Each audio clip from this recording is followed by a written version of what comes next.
was surprised to see that him and Nikki Haley are neck and neck. Why? Why isn't she registering either? I know you kind of answered that. You know, they kind of appeal to everyone and no one at the same time. Is that right? They do. It's very early. The first debates are until August. Of course, the first election, I don't think the first caucus in Iowa is probably not January or February. Everyone's trying to find their lane. Nikki Haley is trying to find this, I want to be the woman. I want to be the next generation. I want to be the neoconservative policy wonk. And she's trying to find her footing there. She doesn't want to attack Donald Trump. Mike Pence couldn't attack Donald Trump if he likes. He's just too nice of a person. So they're all trying to find out who they want to be.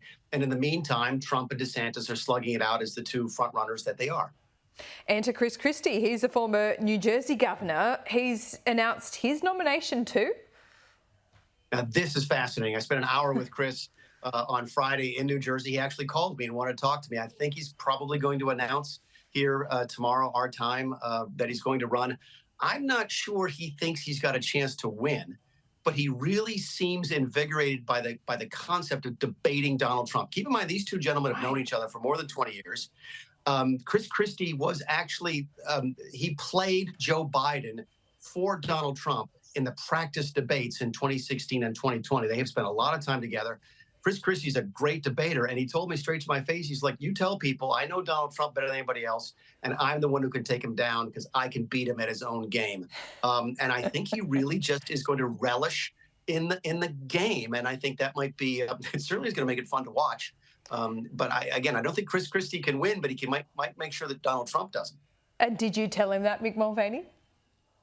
I did. I told him, I was like, I don't think you can be the king, but you might be the kingmaker.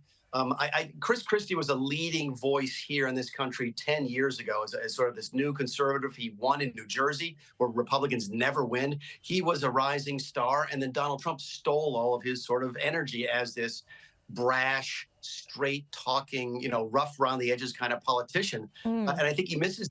He wants to come back. I did tell him that. I think his entry into the race, Laura, is much more interesting and probably much more impactful than Mike Pence's, for better or for worse. Yeah, I think you're right there, and you know better than most. So good to get your take on all of that. But I mean, I'm just trying to think of his history here. He, stood next to Donald Trump and looked like he was a bit of a hostage at one point in that clip that went viral. And then the two men fell out. Are they friends again? What's going on?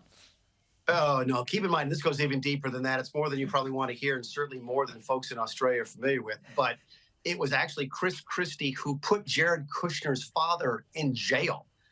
So these families go back long before Donald Trump was ever famous, long before he's ever famous as a politician.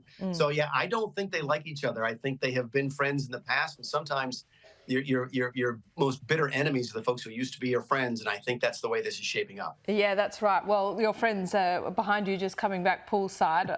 Even though they've ambushed our interview, I don't think you should make enemies of them. I think you should go and join them because it looks like it's wonderful weather. Sorry about that, but thank you very much, Laura, as always. No, we love it. Mick Mulvaney, great to see you.